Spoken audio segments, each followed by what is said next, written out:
The expert divers from around the world are the true heroes of this story, including one from right here in BC. Erik Brown spent 9 days involved in the rescue mission, and Grace Key has his story.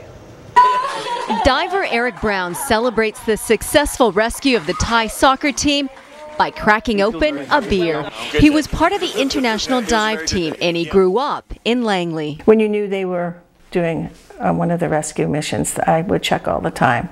His mother Dorothy and older brother Kirk have had some sleepless nights waiting for his updates.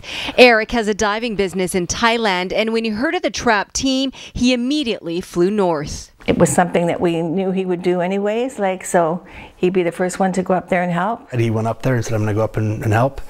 And then after a couple of days, he was directly involved. Erik's Facebook posting reads, 9 days, 7 missions, and 63 hours inside cave. Success. Whenever he could, Erik would give brief email updates about the missions and let his mom know he was okay. And one thing he did say, he says, you know, it's just like swimming in coffee. He said that it's challenging for even an expert to do that area, so let alone some inexperienced kids or an expert helping somebody else. After the former Thai Navy SEAL died dropping off supplies, the dangers became very real, and Dorothy would take her iPad to bed, anxious for any news. Now she can't wait for her son to come home. Of course, it puts a different fear in you. It becomes real. He's so humble too. He's not going to be, the person talking about what he did or what anybody else did.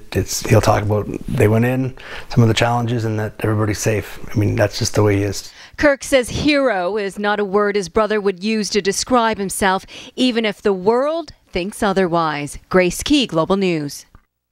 That rescue operation has prompted the group responsible for cave rescues here at home to push for more funding. Most of our equipment needs to be replaced every 10 years, and the amount that we get given from the province to cover our costs for responding when they call is not enough to cover that. The Alberta-BC Cave Rescue Service says it gets reimbursed for operational expenses, but the money isn't enough to replace specialty equipment.